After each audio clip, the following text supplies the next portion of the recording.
एक ऐसे बिंदु पर है जिसने हर भारतीय नागरिक को व्यथित किया है, चिंतित किया है। मैं बात कर रहा हूं कांग्रेस पार्टी के राष्ट्रीय अध्यक्ष मल्लिकार्जुन खड़गे जी के वक्तव्य के बारे में। और हम अपनी बात रखें, सबसे पहले शब्दशाह जो मल्लिकार्जुन खड़गे जी ने भारत की राष्ट्रपति द्रौपदी मुर्मू जी के लिए आपत्तिजनक शब्दों का इस्तेमाल किया है, यह दिखाता है कि कांग्रेस पार्टी के डीएनए में आदिवासी विरोध मानसिकता, पूर्व राष्ट्रपति रामनाथ कोविंद जी का अपमान किया है, दलित विरोधी मानसिकता, जो कांग्रेस पार्टी राहुल गांधी संविधान को हाथ में लेके चलते हैं, उन्हीं के इशारे पर रिमोट कंट्रोल वाले अध्यक्ष मल्लिकार्जुन खड़गे जी इस तरह की आपत्तिजनक टिप्पणी करते हैं कि पूरा भारत, हर नागरिक भारत का, आदिवासी समाज, दलित समाज, महिला, सब आज निंदा कर रही हैं मल्लिकार्जुन खड़गे और कांग्रेस पार्टी की। मल्लिकार्जुन खड़गे जी कहते हैं, बातें तो बड़ी बोलते हैं मुर्मा जी, ध्यान दीजिएगा, आदरणीय नहीं, द्रौपदी मुर्मू जी नहीं, बातें तो बड़ी बोलते हैं मुर्मा जी को हमने प्रेसिडेंट ऑफ इंडिया बनाया, रामनाथ कोविंद जी नहीं, कहते हैं कोविड, रामनाथ कोविंद जी को कोविड बुला रहे हैं, हमने प्रेसिडेंट बनाया।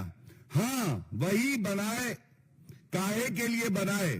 हमारे लिए बनाए, हमारी संपत्ति छीनने के लिए बनाए, हमारे जंगल छीनने के लिए बनाए। मैं कुछ बड़े प्रश्न यहां से उठाना चाहता हूं।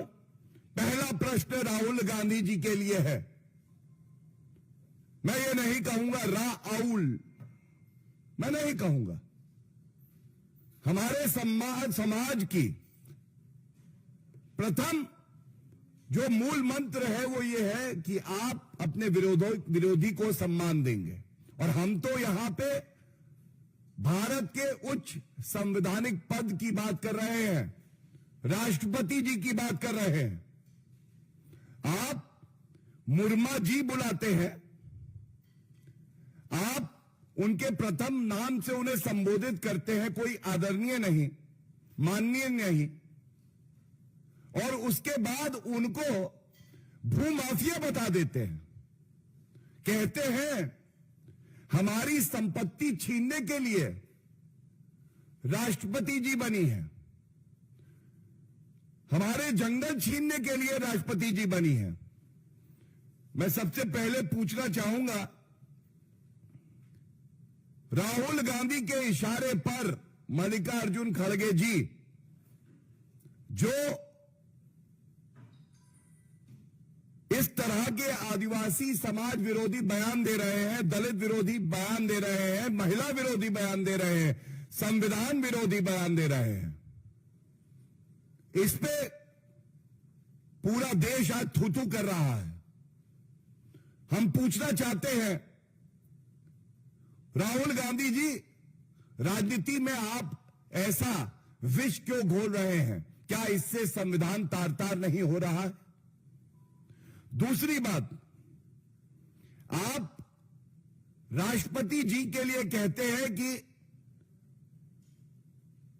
उनकी सहभागिता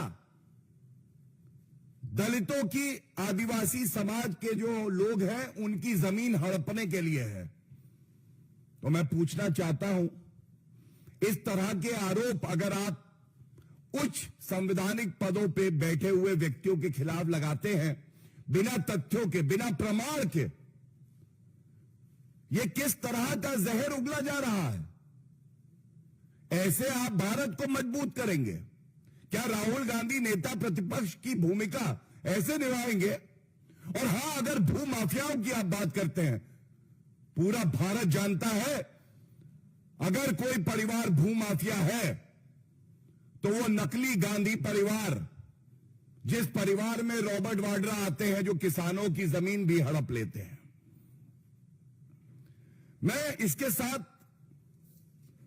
आपको कुछ पुराने वक्तव्य जो कांग्रेस पार्टी के नेताओं ने दिए हैं, माननीय द्रौपदी मुर्मू जी के खिलाफ और पूर्व राष्ट्रपति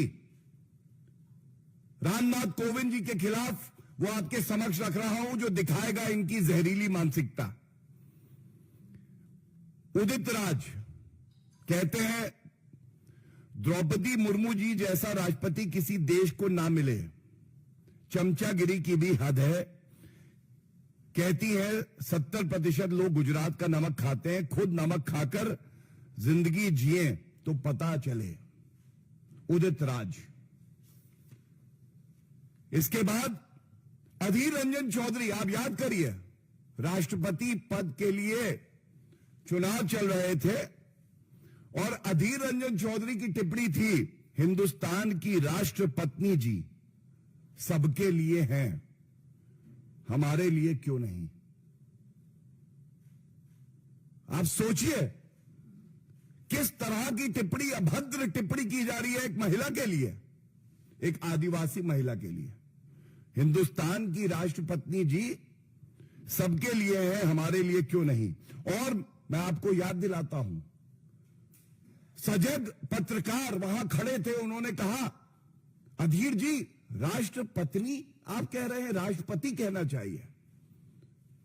कोई आत्मग्लानि उन्हें नहीं हुई। क्यों?